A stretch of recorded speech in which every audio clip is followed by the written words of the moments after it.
예, 오늘 설교의 제목은 하나님 나라를 세우는 예수님의 제자들이라는 제목으로 말씀을 증거합니다.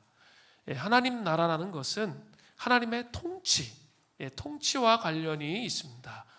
예수님은 사실 신약 성경에 무려 90번이나 하나님 나라라는 용어를 사용하고 계십니다. 하나님 나라는 용어를 예수님의 가르침, 설교, 사역, 삶의 중심으로 삼으셨음을 알 수 있습니다.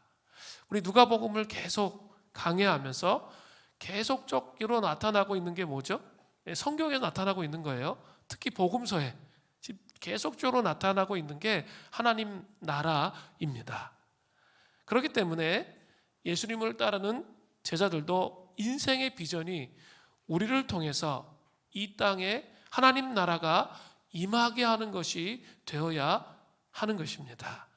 그런데 예수님은 그 하나님 나라의 일, 이 하나님의 통치가 임하게 하는 일을 교회에 일임하셨다는 거죠. 사도행전과 서신서 또 요한계시록을 보면 분명히 알 수 있습니다. 주님의 몸된 교회는 죄인들의 모임이기 때문에 불완전해요. 그럼에도 불구하고 예수님의 기대를 한 몸에 그 주님의 몸된 교회가 받고 있다는 것이죠.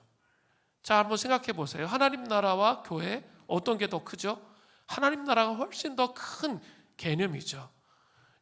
하나님 나라는 교회보다 크지만 하나님 나라를 교회를 통해서 이루고자 하시는 것이 예수님의 원대한 비전이었다는 거죠.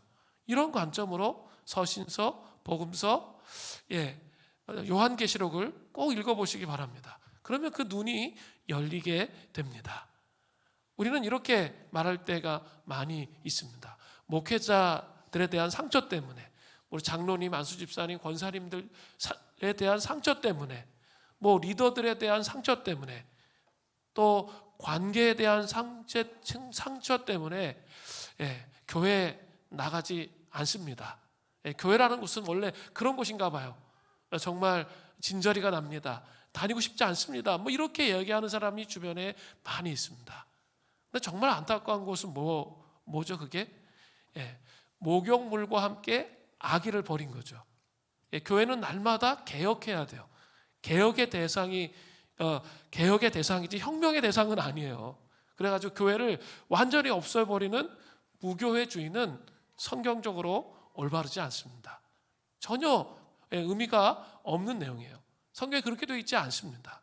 분명히 문제가 있지만 그래가지고 이렇게 때로는 나의 사랑과 나의 고민이기 때문에 아예 그냥 목욕물과 함께 아기도 버리고 싶어요. 그런 마음이 우리 안에 유혹으로 다가옵니다. 그러나 결코 그렇게 해서는 안 되는 거죠. 그러면 원대한 하나님의 예수님의 비전을 이룰 수 없게 되는 것이죠. 그러면 교회 하면 이 다가왔던 상처들을 우리는 어떻게 해야 됩니까? 더 깊은 예수님의 사랑 안으로 나아가서 치유받아야 돼요. 교회로 인해서 받은 상처는 예수님을 깊이 사랑하면 치유됩니다. 더 깊은 예수님에 대한 사랑을 경험하면 치유가 된다는 거죠. 그러니까 상처의 트라우마에 계속 머무르면서 불평하는 일을 해서는 안 되는 거예요. 그 예수님을 깊이 사랑하면 그 상처들이 영광의 상처가 되는 거죠. 예수님이 우리를 사랑하시는 상처는, 우리를 사랑하시는 것은 상처 없이 된 것이 아니잖아요. 예수님의 손과 몸을 보면 완전히 상처로 가득 차 있을 거예요. 그렇지만 그 상처를 통해서 우리를 사랑하시죠. 그래서 우리가 예수님께 나아가면 그 교회를 통해 받았던 상처들이 치유되고 교회의 본질이 제대로 이해되면서 세워질 수 있게 되는 것이죠. 이것이 정말 중요합니다. 짐 밈스가 쓴 시대를 꿰뚫는 목자의 심장을 가지라 부제로 하나님 나라에 초점을 맞춘 교회라는 책이 있습니다. 그 책을 보면 하나님 나라가 어떻게 진보하는지 그 원리를 우리에게 가르쳐 주고 있습니다. 하나님 나라는 이런 패턴으로 진보한다는 거예요. 첫 번째는 숫자적인 성장이 있다는 거예요. 성장의 유일한 척도는 숫자가 아니죠. 우리 분명히 알고 있어요. 그럼에도 불구하고 숫자적 성장이 일어나는 거죠. 사도행전 2장 41절에 보면 그 말을 받는 사람들이 세례를 받음에 이날의 신도의 수가 3천이나 더하더라. 이 사도행전 2장 41절은 오순절날 성령이 강림하셨어요. 그리고 사도 베드로가 설교를 했죠. 그런데 3천 명의 사람들이 회심하게 되었습니다.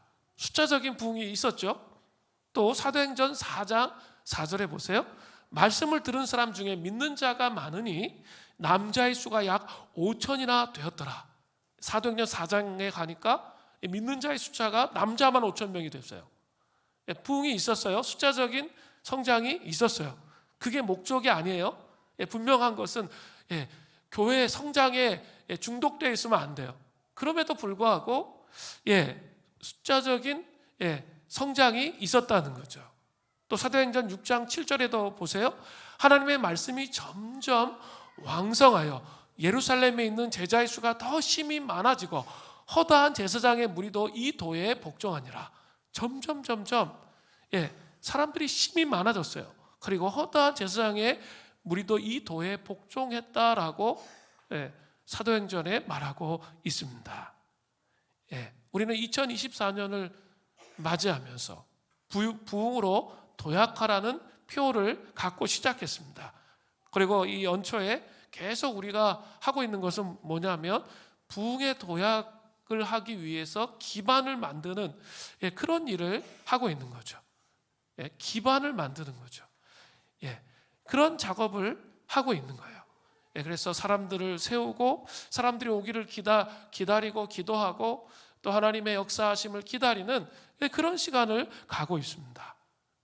우리 공동체가 선교적 공동체가 되고 다음 세대를 세우는 공동체가 되고 지역을 섬기는 공동체가 되고 성도님들 한 사람 한 사람을 통해서 하나님 나라를 세우는 공동체가 되는 기반을 만들기 위해서는 반드시 부흥으로 도약하기 위해서는 첫 1단계가 뭐예요? 숫자적으로 성장하는 것이 필요하다는 것을 보여주는 거죠. 그러나 그것이 우상이 되면 안 돼요. 거기에만 집중되어 있으면 안 되는 거죠. 그럼에도 불구하고 중요한 것이다. 성경에 그런 메시지로 말씀을 드렸어요. 그 다음 게 더 중요하죠. 그 다음 건 뭡니까? 영적인 변화예요. 영적인 변화에 초점을 맞추지 아니하면 봉사하다가 탈진되는 경향을 가지게 됩니다. 한국교회, 많은 한국교회가 좀 심각한 위기 가운데 있는 것 중에 하나가 뭐냐면 봉사만 하다가 다 탈진된다는 거예요. 더 본질적인 것에 집중해야 되는데 영적 변화에 집중이 되는 게 먼저인데 봉사만 하다가 변화가 없어서 탈진되는 그런 상태 가운데 있게 된다는 것이죠. 이것들을 좀 생각해 보셔야 돼요. 우리는 영적 변화를 위해서 어떤 씨름과 노력을 하고 계신가요? 영적 변화를 위해서 우리 공동체는 초대교회 영성으로 돌아가기 위한 씨름을 하고 있습니다. 우리 이렇게 삼위일체 하나님과의 교제, 정말 이제 이 말이 여러분에게 익숙해지기를 바랍니다. 그리고 복음서를 읽을 때 삼위일체 하나님의 위대한 그 사역의 역사가 여러분의 눈에 말씀을 읽을 때 보여지기를 간절히 바랍니다. 그리고 그 교제 안에서 우리가 변화된다는 것을 깊이 인식되는 은혜가 있기를 바랍니다. 삼위일체 하나님과의 깊은 교제와 연합이 일어나야 우리 안에 진정 채울 수 없는 그 갈급함, 목마름 이런 것들이 채워질 수 있는 것이죠. 그래서 우리가 하고 있는 게 뭡니까? 성경을 읽는 거예요. 그냥 목적이 없이 성경 읽는 게 아니라 이런 삼위일체 하나님과의 교제를 위해서 성경을 읽고 또 성경을 읽은 거 가지고 뭐 하는 거죠? 기도하는 거죠. 이 관계 안으로 들어가기 위해서. 또 우리는 금요심야 기도회, 새벽 기도회 부르짖으면서 그런 작업을 하는 거예요.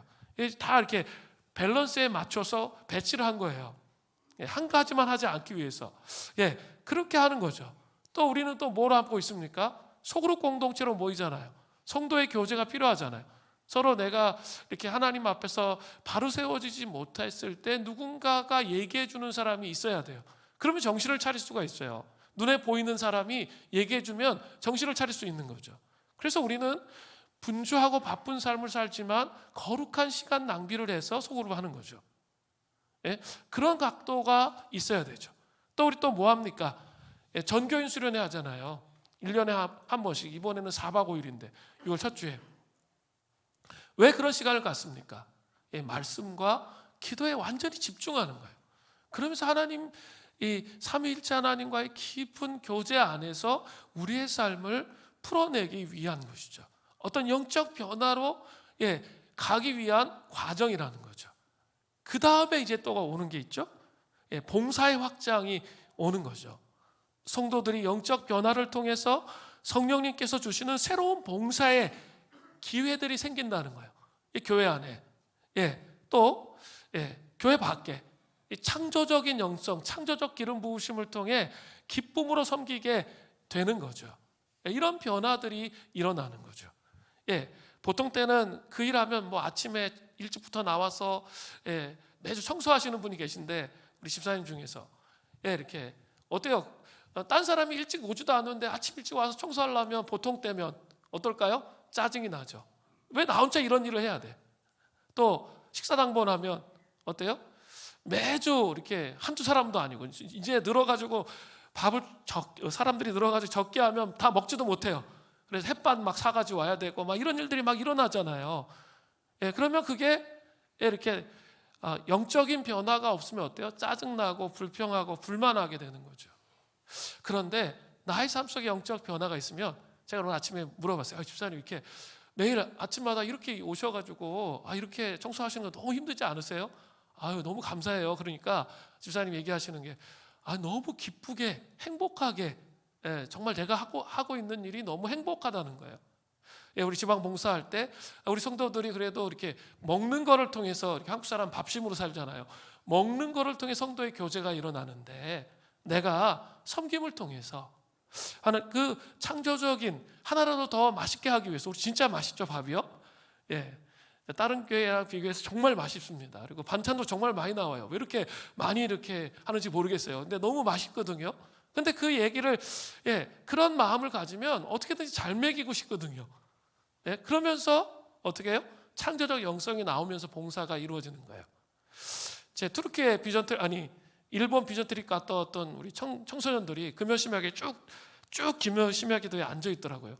그러더니만 한 우리 자매애가 우리 전도사님이 딱 저한테 오더니만 방언 받고 싶대요. 좀 도와주세요. 그래서 제가 좀 도와줬거든요.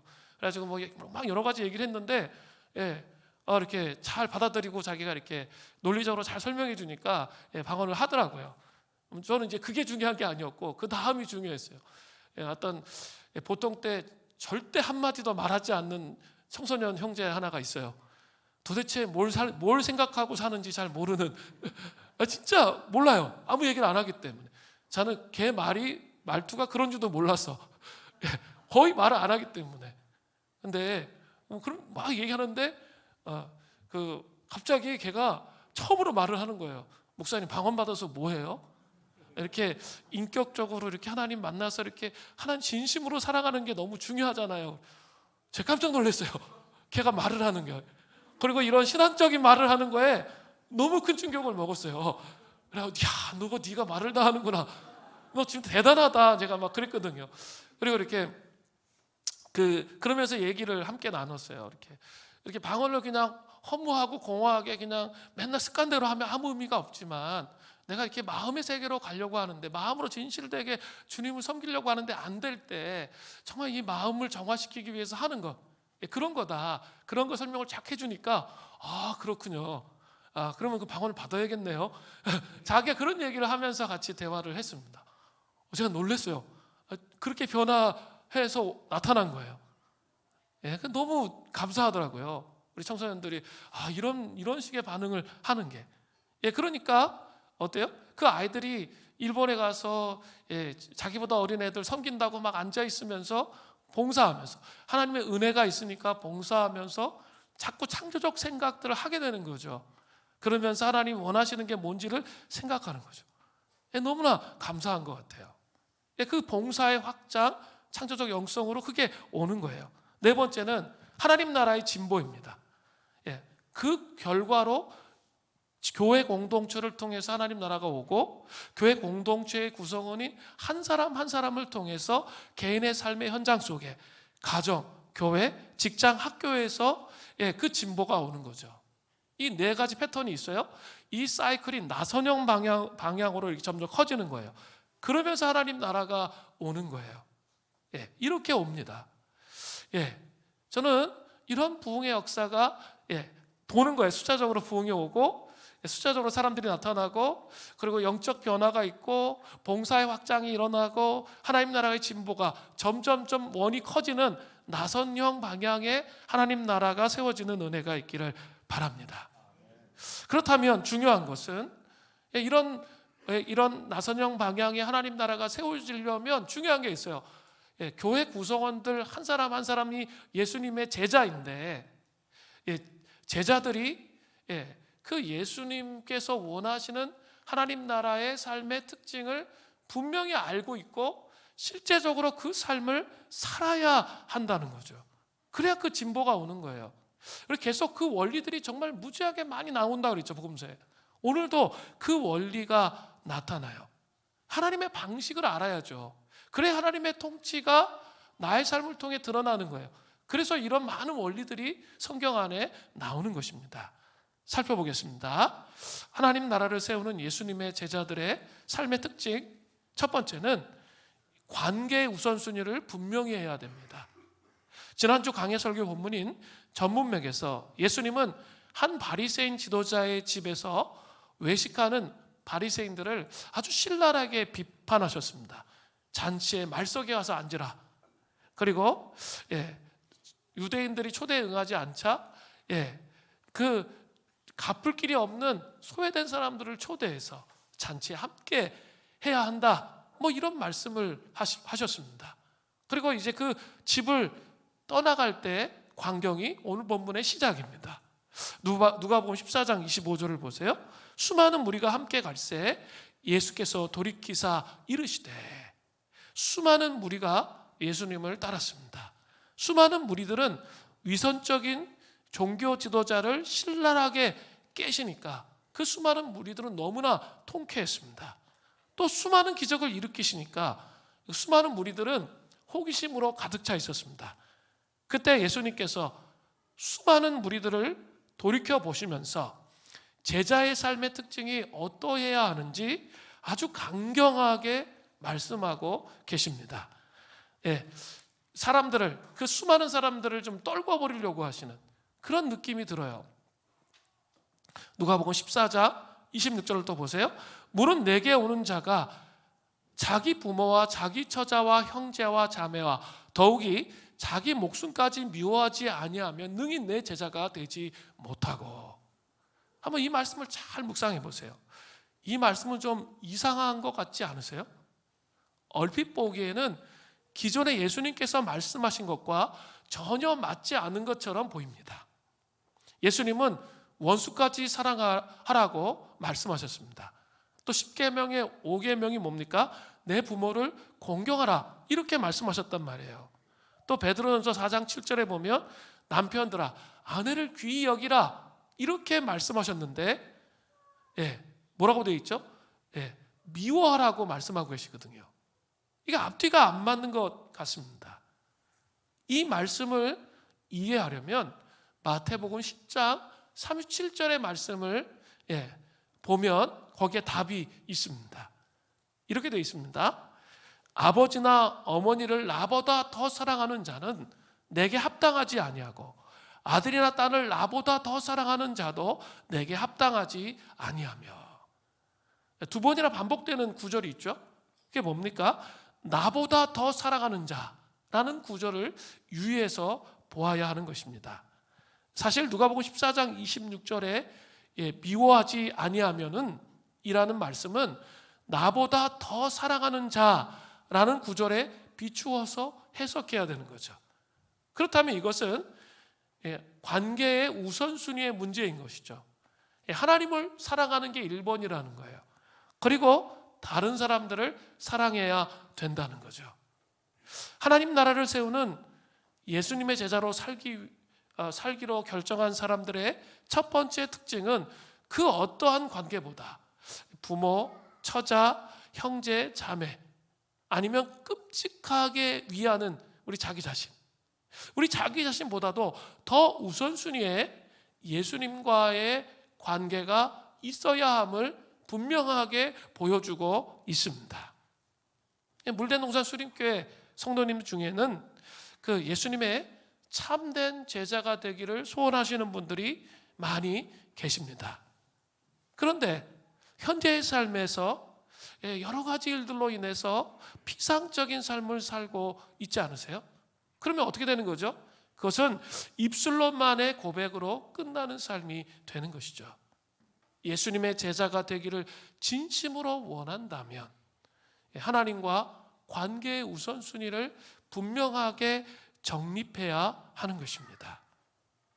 자, 우리 하나님과의 관계의 우선순위를 정립하지 못하게 하는 것들이 이 땅의 삶에 너무 많아요. 그래서 저도 그런 거에 노출되어 있는 거죠. 애슐리 헤일스가 지은 작아서 아름다운 이런 책이 있습니다. 거기에 이러한 내용이 나와요. 복음이란 바쁘게 쫓기는 삶. 그 바쁘게 쫓기는 삶이 뭐예요? 우선순위가 막 뒤죽박죽된 삶으로는 결코 얻지 못합니다. 왜냐하면 예수님의 삶, 죽음, 부활, 승천을 통해 다 이루어졌다는 그 기쁜 소식이 복음이기 때문에 그 내용을 충분히 자기의 삶 속에 묵상하지 못한 상태에서 바쁘고 분주한 삶으로 살아간다면 결코 복음은 우리의 삶에 기쁜 소식이 되지 못한다는 거예요. 또 이게 참 중요한데 우리는 거룩하신 하나님 앞에 온전해지려고 억지로 한계를 뛰어넘을 필요가 결코 없습니다. 결단코 그렇게 해서는 안 돼요. 한계를 뛰어넘으려고 하는 거죠. 자기의 노력으로 막 열심히 해서 그렇게 해서는 할 필요가 없습니다. 반대로 하나님이 가까이 오셔서 인간의 한계를 입고 우리와 관계를 맺으신다는 뭐예요? 성육신. 지금 성육신의 절기죠. 초대교회력으로 성육신의 개념이 자기의 마음속에 분명하게 새겨져야 한다는 거죠. 우리는 이런 내용은 다 잊어버리고 성령 충만, 성령의 능력을 부어주시옵소서. 그래서 할 수 있습니다, 할 수 있습니다. 맨날 이것만 해요. 그게 어떤 부분에서 맞는데 어떤 부분은 틀려요. 왜 그럴까요? 먼저 이 부분이 안 돼 있는 거예요. 성육신의 사랑. 인간의 몸을 입고 오셨다. 인간이 그 한계가 분명히 있기 때문에 스스로 못하기 때문에 무능력한 어린아이로 오셔서 우리를 사랑으로 응답하신 그 사랑을 받아들이는 게 먼저라는 거죠. 이 묵상이 있어야 돼요. 성육신 하면 그냥 신학적으로 끝 이렇게 하면 변화가 일어나지 않습니다. 자기의 한계를 알아야 돼요. 다른 말로 메시아닉 컴플렉스라고 심리학적으로 얘기하거든요. 자기가 모든 거 다 할 수 있다고 생각하는 거예요. 그럼 주님이 필요 없어요. 그죠? 성육신의 그 신비를 받아들이지 못하는 거죠. 그 전능하신 분이 연약한 한계를 입고 우리에게 오셨다는 사실을 받아들여야 돼요. 우리 삶에. 그러면 어때요? 자기가 다 책임지려고 하지 않아. 자기가 다 책임지면 어때요? 마음이 불안하잖아요. 두렵죠. 해골이 복잡하죠. 불면의 밤을 불면증으로 시달리죠. 그죠? 그리고 또 때 제대로 안 되면 짜증이 나죠. 화가 나죠. 막 이런 여러 가지 감정들이 왜 생기는 걸까요? 자기 내면을 잘 들여다보면 자기의 한계를 인정하지 않는 거죠. 예수님께서 그 한계가 없으신 성삼위일체 하나님의 한 분이신 한 위격을 가지신 예수님이 한계를 가진 인간의 몸을 입고 오셨다는 것. 그것이 성육신에 깃든 사랑이에요. 그게 먼저 돼야 돼요. 그게 된 다음에 또 삼위일체의 한 위격이신 성령님과 함께 어떻게 하는 거죠? 무에서 유를 창조하는 기적을 만들 수 있는 거죠. 이것만 얘기하면 안 돼요. 그죠? 이 앞에 부분이 얘기되지 않으면 모든 것을 자기 힘으로 다 할 수 있다고 생각하는 거죠. 거기다가 성령님을 더 얹는 거죠. 정말 위험한 거예요. 그것은 신앙생활의 태도와 패러다임이 결코 아니에요. 앞에 내용이 중요한 거예요. 그럴 때 성령님과 함께 할 수 있게 되는 거죠. 그냥 결과물로 오는 거예요. 무에서 유를 창조하는 것, 기적이 일어나는 결과물이지 기적이 먼저가 아니라는 거예요. 하나님을 신뢰하며 하나님이 우리의 죄와 수치를 가져가시고 대신 사랑으로 우리를 온전케 하신다는 이 성육신의 깃든 사랑을 깊이 묵상하셔야 된다는 거예요. 자, 그렇다면 이러한 사랑 이야기가 스스로를 한계지시면서 우리 가운데 찾아오신 이 사랑 이야기가 어떻게 우리 것이 될 수 있습니까? 분명히 말씀드립니다. 바쁜 삶이 아니라 하나님과의 관계의 우선순위를 분명하게 두어야 돼요. 아가서 4장 12절에 이런 말씀이 나와요. 내 누이, 내 신부는 장근 동산이요 덮은 우물이요 봉한 셈이로구나. 솔로몬이 지은 시죠. 술람민 여인을 바라보면서 지은 시예요. 그래가지고 그런 각도로만 바라보면 이제 외설적인 책이 돼요. 아가서가. 그런데 그게 아니고, 신랑이신 예수님이 신부인 우리를 사랑하는 관점, 교회를 사랑하시는 관점으로 바라보는 게 되게 중요해요. 제가 아가서를 한번 성경 강의 하려고 그런다 그랬죠. 누가 보면 끝나고. 그런 관점으로 바라보셔야 돼요. 그러니까 이 내 누이, 내 신부는 장근 동산이요 덮은 우물이요 봉한 셈이로구나. 이 말의 의미가 여러분 이해되셔야 돼요. 이 장근 동산이라는 건 뭐예요? 함부로 누가 들어올 수 없는 거예요. 또 덮은 우물이라는 건 뭐예요? 우물을 덮어버렸어요. 함부로 그 물을 마실 수 없어요. 봉한 셈이라는 거, 함부로 누가 들어와서 우리를 유린하면 안 돼요. 그죠? 배타적인 관계, 하나님과 우선순위가 있는, 최우선순위가 있는 아주 은밀한 지성소가 여러분 안에 있어야 된다는 거예요. 오늘 예배 가운데 지성소로 나아가면서 찬양했잖아요. 그 지성소 안에서 배타적인 나와 하나님과의 관계, 그 어떤 사람도 침범할 수 없는 그 관계, 그게 있어야 된다는 거예요. 그건 누가 만들어주지 못해요. 뭐 제가 도와드릴 수는 있어요. 말씀 보고 기도하고 예배의 공간에서 그런 씨름을 해야 되지만 본인이 하는 거예요. 그 배타적 관계의 우선순위가 분명히 있어야 돼요. 근데 이거 이 바쁜 현대인 목회도 마찬가지예요. 이제 오늘도 되게 바쁜데 막 이렇게 뭐 초대교회 말씀 묵상해야지, 그다음에 또 장례식 가야지, 뭐 이러다 보면 저도 맨날 잊어버리는 거예요.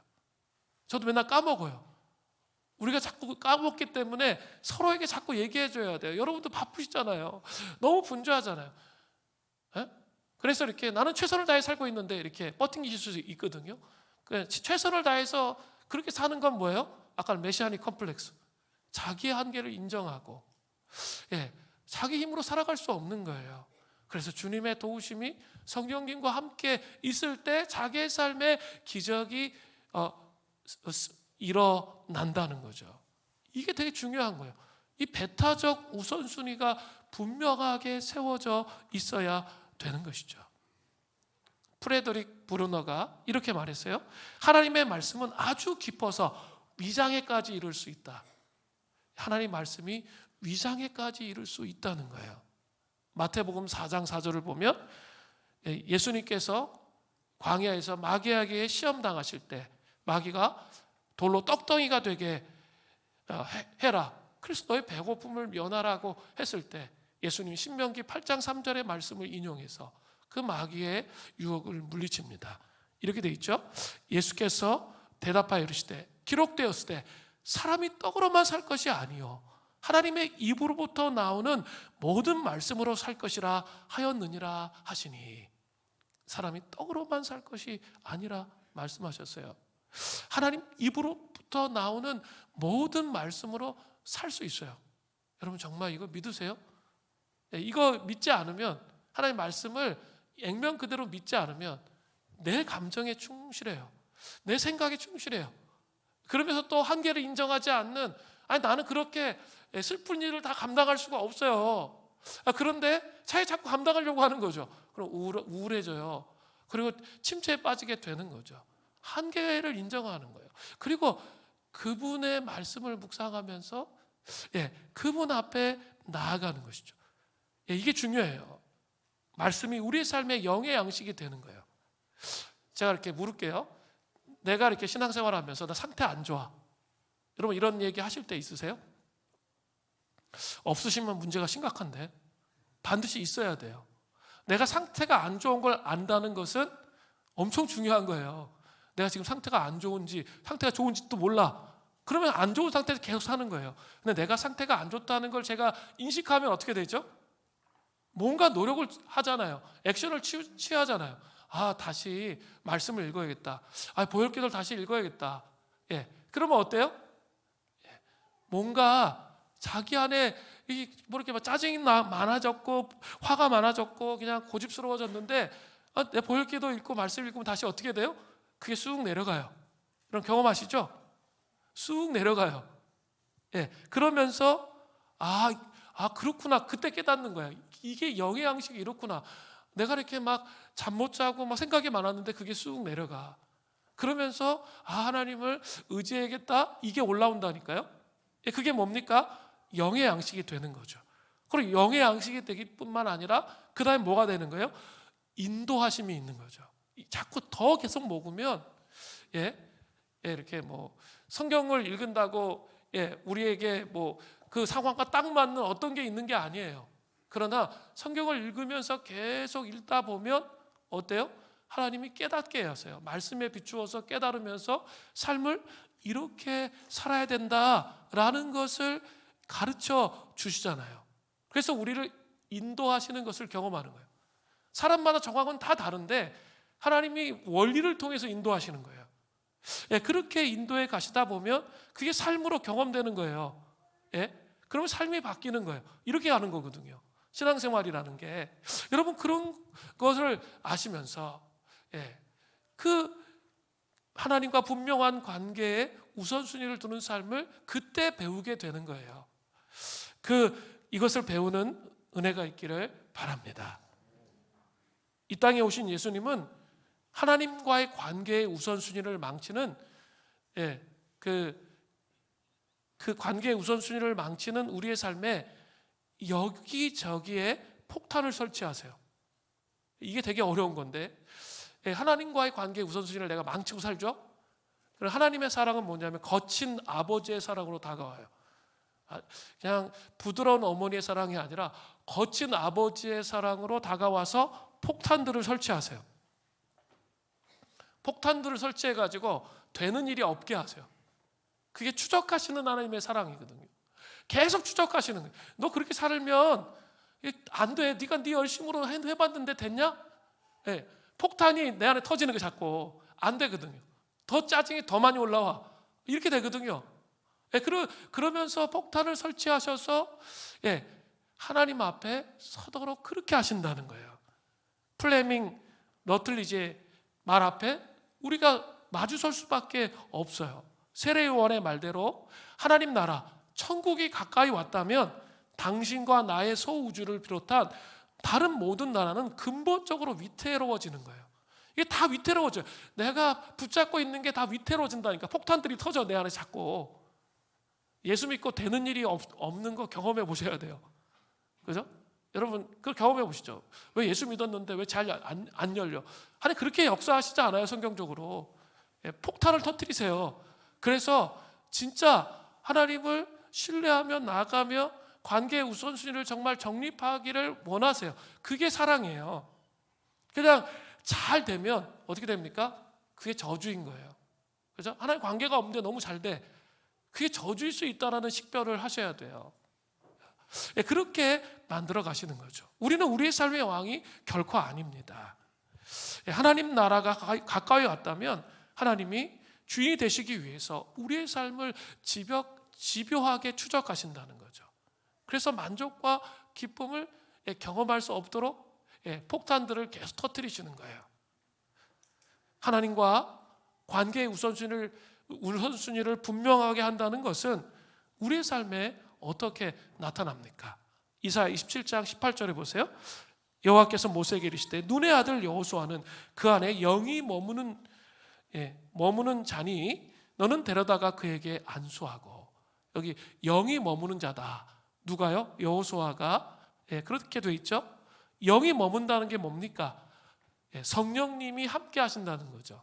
또 다른 표현으로 하면 성령님과 친밀한 교제 안에 있다는 거예요. 하나님과의 인격적 교제 안에 여호수아가 있었다는 것을 알 수 있습니다.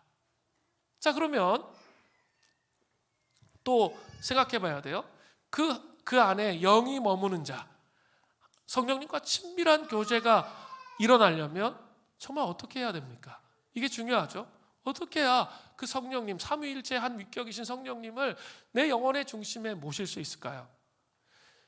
그 백내장 환자들이 공통적으로 경험하는 것이 있습니다. 수술 과정 중에 아주 잠깐이지만 모든 빛이 사라지고 암흑 속에 갇히는 듯한 상황인데, 백내장에 발생한 이 수정체를 특수 용액으로 녹여서 제거할 때 생기는 현상입니다. 의사는 병든 수정체를 걷어내고 새로운 수정체로 갈아 끼운 다음에 환자가 비로소 시력을 회복할 수 있게 됩니다. 우리 안에 영이 머무는 자가 되려면 이 병든 수정체를 제거하고 새로운 수정체를 갈아 끼우는 과정이 반드시 있어야 됩니다. 백내장 수술 환자처럼 모든 것이 깜깜할 때가 있지만 의사를 믿듯이 창조주의 인도하심을 따라 영이 머무는 자가 되어야 하는 거죠. 그러니까 뭐예요? 내가 붙잡고 있는 거 내려놓는 거 되게 어려워요. 이게 벌벌 떨려. 힘들어요. 내가 익숙한 패턴을 버릴 수 있다고요? 천만의 말씀, 절대 그렇게 하기가 쉽지 않아요. 그때 그 캄캄한데, 내 삶이 너무 막막하고 캄캄한데 그거를 내려놓는 거예요. 그게 뭘까요? 그게 자아의 죽음이죠. 그 자아의 죽음을 통해 그 성령님이 우리 안에 충만하게 들어오시는 것을 경험하게 되는 것입니다. 영이 머무는 자, 성령님과 친밀한 교제가 또 한 번이 아니라 지속적으로 일어나야 하나님과의 관계가 우선순위가 분명한 하나님 나라를 아름답게 세우는 그런 인생을 살아갈 수 있습니다.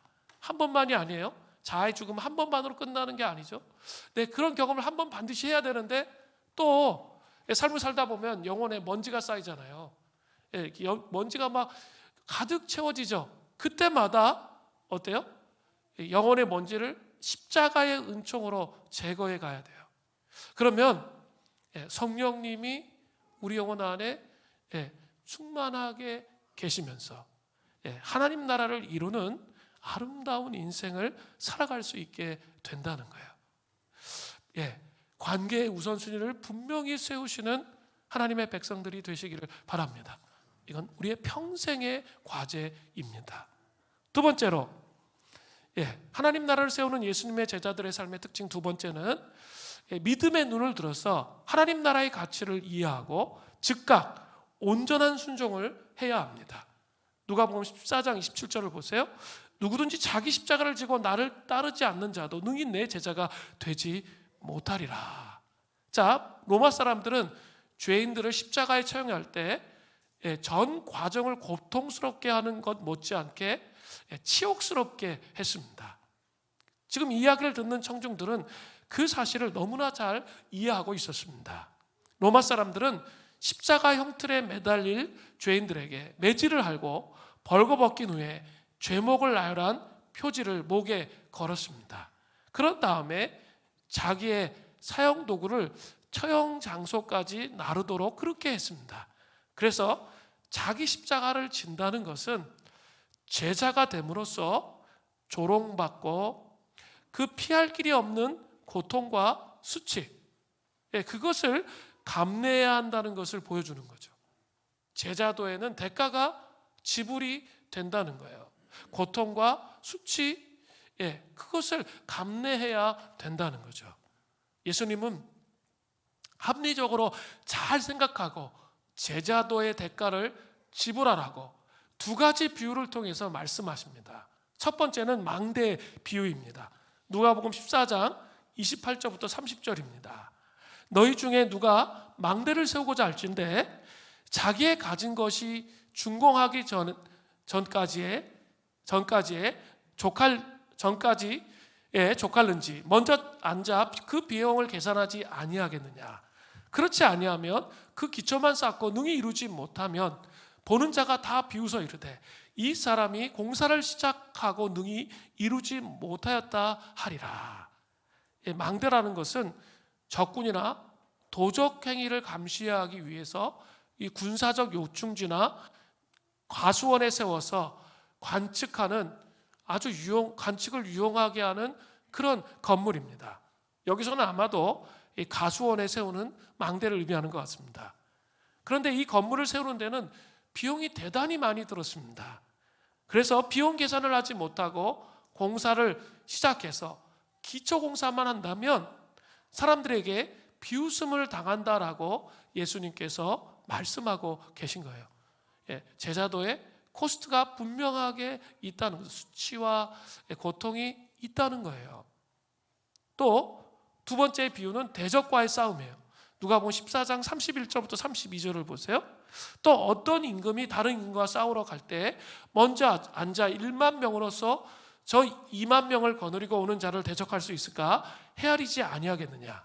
만일 못할 터이면 그는 아직 멀리 있을 때 사신을 보내어 화친을 청할지니라.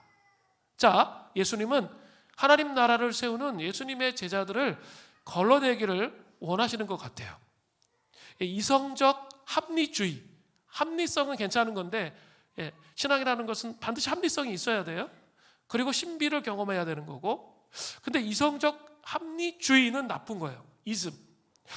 합리주의에 빠져 있는 사람들은 결코 하나님 나라를 이루는 제자로서 살아갈 수가 없습니다. 자, 어려움이 훨씬 많이 보이고 문제투성인 이성적 합리주의는 어때요? 포기해야 정상입니다. 그죠? 포기해야 정상입니다. 그러나 하나님 나라에는 그 무엇이 있다는 거죠. 이성적 합리주의로는 보여지지 않지만 믿음의 눈을 들어 보이는 것이 하나님 나라입니다. 그리고 하나님 나라의 가치라는 사실을 기억해야 돼요. 한번 잘 생각해 보세요. 이성적 합리주의를 갖고 있단 말이에요. 그러면 절망의 시대에 할 게 없어요. 그리고 같이 망하는 길밖에 없는 거죠. 그런데 믿음의 눈을 들고 보면 위기가 기회가 될 수 있는 거죠. 그리고 무에서 유를 창조하시는 전능하신 하나님을 믿을 수 있게 되는 거죠. 그죠? 그런 각도로 봐야 한다는 거죠. 그래서 이성적 합리주의는 나쁜 거라는 거예요. 하나님 나라는 우리 믿음과 삶의 가장 높은 도달점이에요. 하나님 나라는 주님의 성품이 완전히 드러나는 영역입니다. 하나님 나라는 진리가 우리에게 임해야 그 뜻이 완전히 이해되는 곳이고, 우리가 믿음으로 걸어가야 하는 그런 곳입니다. 하나님 나라는 하나님 나라를 세우는 예수님의 제자들에게 날마다 소망을 주는 그런 곳입니다. 하나님의 뜻이 틀림없이 이루어지는 곳입니다. 그 나라는 주님이 영광 받으시고 찬양을 받으시는 그런 곳입니다. 하나님 나라는 우리가 거하고자 진실로 갈망하는 곳입니다. 하나님 나라는 우리를 둘러싸고 있는 이 세상의 죄악과 유혹과 파멸이 없는 곳입니다. 하나님 나라는 그리스도 예수 안에서 우리 모두가 거하고 있는 아주 웅장한 풍경과 같습니다. 정말 아름다운 풍경이에요. 아름다운 풍경입니다. 예를 들어 볼까요? 사랑의 공동체의 아름다움. 여러분 기억해야 됩니다. 도저히 하나 될 수 없는 사람들이 연합해요. 성령님이 오시면 도저히 용서할 수 없는 것 같은 사람들이 용서하고 풀고 화해해요. 그죠? 건널 수 없는 강을 간 사람들이 성령께서 임하시면 어때요? 조심하셔야 돼요. 예수 믿는 거. 용서하고 싶지 않은 사람이 있는데 예수 믿으면 자꾸 하나님께서 건드리세요. 그 용서할 때까지 건드리세요. 그래서 그 하나님 나라의 사랑의 법칙, 하나님 나라의 그 웅장한 아름다움의 법칙대로 삶을 살라고 건드시거든요. 그래서 용서하고 풀어내야 그래야 제대로 된 삶을 살아가요. 그죠? 남편과의 관계에서, 자녀와의 관계에서, 부모의 관계에서, 가까운 사람들과 관계에서 그것을 풀어내도록 그렇게 하시잖아요.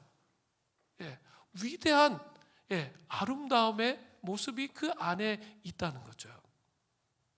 하나님 나라는 그분의 보편적이고 우주적인 목적이 그분의 자녀들의 죄악과 배역을 압도하는 것이에요. 우리 날마다 배신하잖아요. 그래서 십자가 앞으로 자꾸 나가야 되잖아요. 그것을 압도하는 것이라는 거죠. 이것은 우리가 그분의 임재를 경험했을 때 그분의 권능이 우리에게 임해서 주님의 뜻을 완전하게 이해되는 곳이라는 뜻입니다. 우리는 주권자이신 하나님의 진리와 지혜와 인격에 비추어서 비로소 우리 자신을 이해하기 시작합니다. 하나님 나라가 깊이 우리의 심령 안에 임하면 우리 자신을 인식하게 돼요. 그리고 나의 문제가 무엇인지 알게 돼요.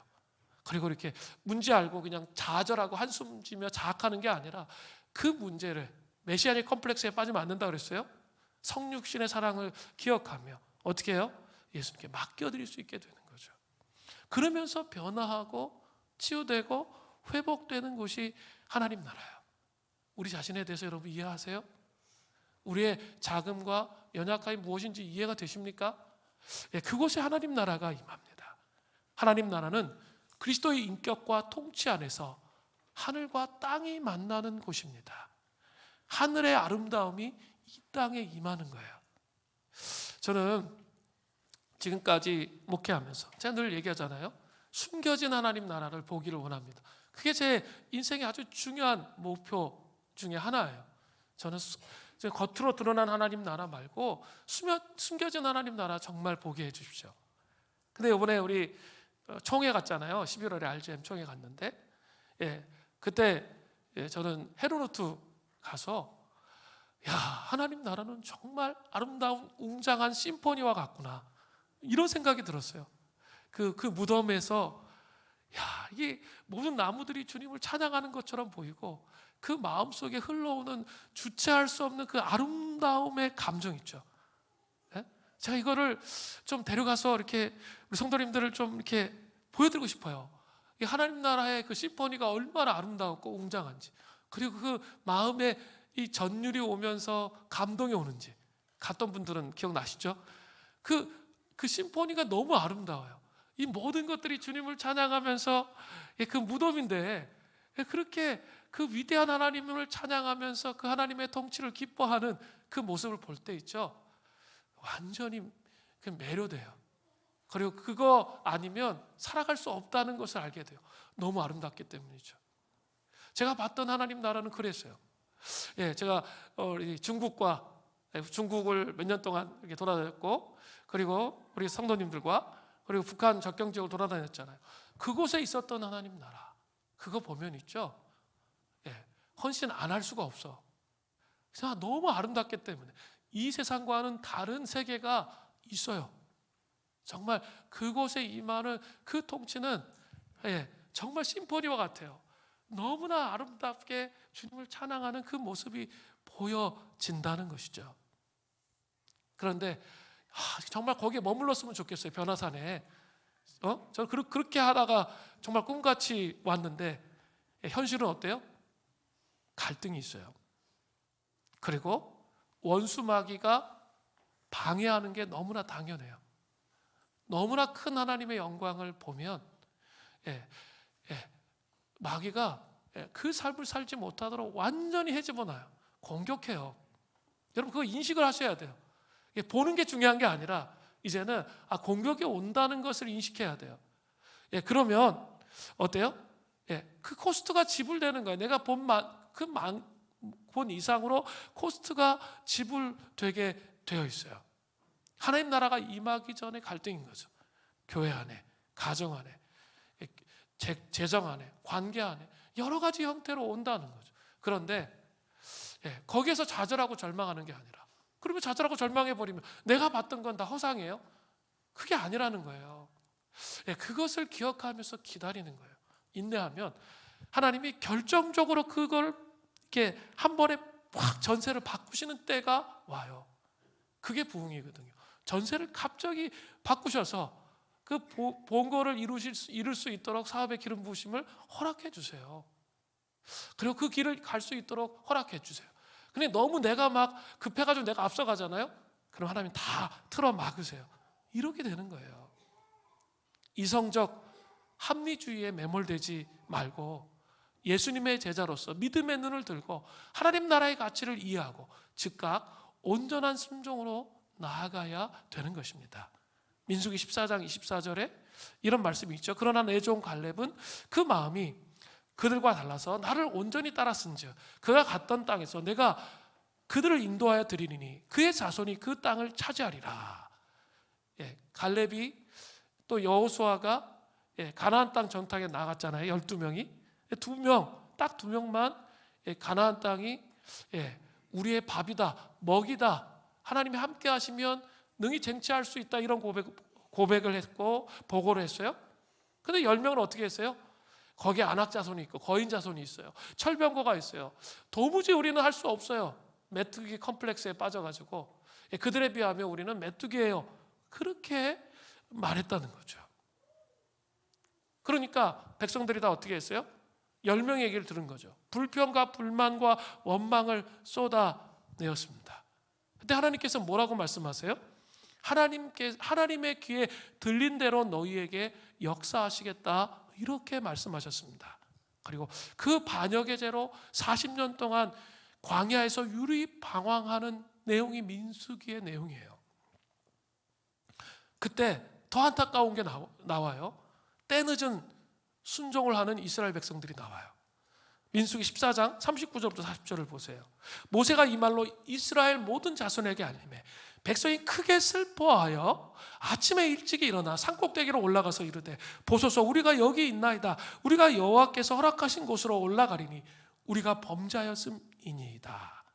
범죄하였음이니이다라고 고백하며 그 안에서 옷을 찢고 회개하며 하나님 앞에 씨름을 해야 되는데 뭐예요?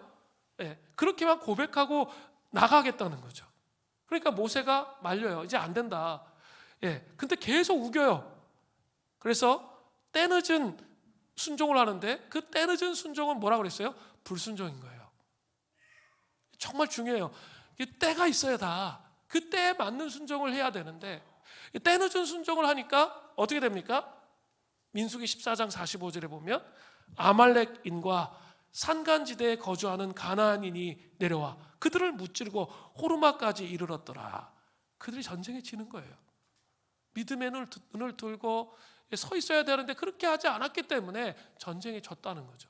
온전한 순종으로 나가지 않고 입에 불평불만을 달고 살았기 때문에 그런 거죠. 이 목회자들은 주로 이렇게 분노하기보다는 짜증이 많아요. 저도 좀 돌아보게 되는데 정말 그런 것은 아닌가, 내 입술에 그런 모습을 갖고 있는 것은 아닌지 생각해 보게 됩니다. 또 민수기 20장을 보면 혈기 부리면서 순종했던 모세의 이야기가 나와요. 이스라엘 백성들이 광야에서 물이 없어서 모세와 다투었습니다. 한두 번이 아니에요. 모세 입장에서는 짜증이 났어요. 하나님은 모세에게 이렇게 말씀하셨거든요. 민수기 20장 8절에 보면 지팡이를 가지고 내 형 아론과 함께 회중을 모으고 그들의 목전에서 너희는 반석에게 명령하여 물을 내라. 반석에게 명령하라 그랬어요. 그죠? 그래서 물을 내라는 거예요.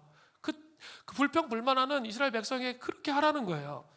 내가 그 반석에 물을 내게 하여 회중과 그들의 짐승에게 마시게 할지라. 그런데 짜증난 모세가 어떻게 했습니까? 그죠? 저도 이럴 때가 참 있는 것 같아요. 짜증난 모세가 어떻게 했습니까? 민수기 20장 11절에 모세가 그의 손을 들어 그의 지팡이로 반석을 2번이나 치니, 지팡이로 반석을 2번이나 쳤어요. 물이 많이 솟아나 오므로 회중과 그들의 짐승이 마시니라. 기적은 일어났어요. 근데 문제는 뭡니까? 충격적인 결과가 있었잖아요. 하나님의 말씀에 온전히 순종하지 못하고 자신의 인간적인 감정을 드러냈는데 그 결과가 뭡니까? 민수기 20장 12절입니다. 여호와께서 모세와 아론에게 이르시되 너희가 나를 믿지 아니하고, 모세 아론이 나를 믿지 않았다는 거예요. 그리고 이스라엘 자손의 목전에서 내 거룩함을 나타내지 아니한 거로 너희는 이 회중을 내가 그들에게 준 땅으로 인도하여 드리지 못하리라 하시니라. 뭡니까? 가나안 땅 앞에서 다 죽었잖아요. 모세 정말 얼마나 가나안 땅에 들어가고 싶었겠어요. 그런데 그 혈기를 부린 것으로 인해서 들어가지 못했다는 거죠. 믿음의 눈을 들어 하나님 나라의 가치를 이해하고 즉각 온전한 순종으로 나아가야 된다는 거죠. 세 번째는 간단한데요. 하나님 나라를 세우는 예수님의 제자 세 번째는 소유의 우선순위를 분명하게 하는 겁니다. 누가복음 14장 33절에 이와 같이 너희 중에 누구든지 자기의 모든 소유를 버리지 아니하면 능히 내 제자가 되지 못하리라. 이 말씀도 모든 소유를 다 버리고 산으로 들어가서 중처럼 살라는 말씀이 결코 아닙니다. 이 구절의 요지는 돈이나 소유에 애착으로부터 오는 탐욕을 버리고 먼저 하나님을 섬기는 삶을 살라는 그런 의미예요. 자, 리차드 포스터의 돈, 권력, 섹스라는 책이 있습니다. 근데 거기에 아주 되게 중요한 돈에 대한 개념을 설명하는데 돈은 영적 의미가 있다고 이렇게 말하고 있습니다. 돈의 배후에는 영적 세력이 있다는 거예요. 그렇기 때문에 청지기처럼 잘 관리해야 된다는 거예요. 이거는 목회자나 뭐 어떤 장로님이나 상관이 없어요. 누구나 다 이 영적 힘이 있기 때문에 청지기처럼 관리하지 않으면 한순간에 무너질 수 있다는 거예요. 마태복음 6장 24절 후반절에 보면 너희가 하나님과 재물을 겸하여 섬기지 못하느니라 라고 되어 있습니다. 재물은 원어적인 뜻으로 살펴보면 만몬이에요. 만몬은 재물이 아니에요. 인격체로서의 돈신이에요. 돈신을 의미하는 거예요. 유일하신 하나님과 돈신을 겸하여 섬길 수 없다는 거예요. 부자가 되지 말란 얘기가 아니에요. 지금 얘기하는 거는 유일하신 하나님과 돈신을 겸하여 섬길 수 없다는 말씀입니다. 그래서 돈은 우상 중에 최고의 우상이 될 수 있다는 것을 보여주는 거예요. 돈에는 영적 파워가 있다는 거죠. 그래서 만몬신이라고 불리는 것이죠. 하나님 나라를 세우는 예수님의 제자는 소유의 우선순위가 분명히 정리된 사람들이라는 거죠. 물질의 노예가 되어서 살아가는 사람이 결코 아니라는 거죠. 그죠? 이 가난의 어린 시절부터 한 맺혔어. 이러면 어때요? 본능적으로 그냥 물질에 대해서 막 집착하게 되잖아요. 이 영적 여정을 가셔야 돼요. 그 묶임을 풀어내야 돼요. 그리고 이 돈에는 영적 세력이 있어서 나를 끊임없이 움켜쥐고자 하는구나. 그래서 내가 그 안에서 안정감을 누리게 하는구나. 하나님이 아니라 돈 안에서 안정감을 누리게 하는구나. 이거를 인식해야 돼요. 그리고 그것을 회개하고 그것을 씻어내고 선한 청지기로 세워질 때 하나님이 그 사람에게 재정의 기름 부으심을 주시는 거예요. 기름 부으심을 줄 때도 중요해요. 한순간에 넘어질 수 있어요. 돈신이니까. 나는 정말 날마다 생각해야 돼요. 청지기인가? 아니면 내가 돈신에 무너져 있는 사람인가? 날마다 생각해야 한다는 거죠. 여전히 소유에 대한 우선순위가 분명하지 못하면 어떻게 됩니까? 누가복음 14장 34절부터 35절이에요. 소금이 좋은 것이나 소금이 만일 그 맛을 잃으면 무엇으로 짜게 하려? 그죠? 땅에도 거름에도 쓸데없어 내버리느니라. 들을 기 있는 자들은 들을지어다. 하나님의 사람인데 짜지가 않아. 그러니까 청지기처럼 살지가 않아요. 내쳐버린다는 거예요. 그러면 어떤 현상으로 일어나요? 학개서에 나오잖아. 구멍난 전대. 내가 아무리 돈을 많이 벌어도 어떻게 되는 거예요? 내가 진짜 막 먹을 거 안 먹고 잘 거 안 자고 하루에 3시간씩 막 자면서 배달을 해가지고 TV 보니까 뭐 어떤 배달해가지고 몇 억을 젊은 애인데 몇 억을 벌었다 그러더라고요. 이렇게 하루에 180건씩 막 이래가지고 막 벌었대요. 자기는 노는 거 별로 안 좋아한대. 그래가지고 계속 그렇게 했대요. 근데 그렇게 산다 할지라도 이 청지기로서 세워져 있지 않으면 그 돈은 구멍난 전대예요. 그러니까 내가 안 아프면 내 가까운 사람이 아파서 돈이 다 빠져나가는 거예요. 그죠? 하나님이 재정에 기름 부어주시고 그 일을 하도록 하시지 않으면 옆으로 다 빠져나가요. 이렇게 되는 거예요. 그래서 정말 이 구멍난 전대에 이 구멍을 막아야 돼요. 그래서 선한 청지기가 되어지는 게 그 구멍을 막는 거예요. 그렇게 될 때 하나님께서 재정에 기름 부으셔서 쓰신다는 이 사실을 기억하시기를 바랍니다. 우리 찬양팀 이제 나오시고, 하나님 나라를 세우는 예수님의 제자가 되기 위해서 관계의 우선순위를 분명히 해야 된다고 그랬고, 믿음의 눈을 들어 하나님 나라의 가치를 이해하고 즉각 온전한 순종을 하셔야 돼요. 소유의 우선순위를 분명하게 하시기를 바랍니다. 자, 우리 주의 나라가 임할 때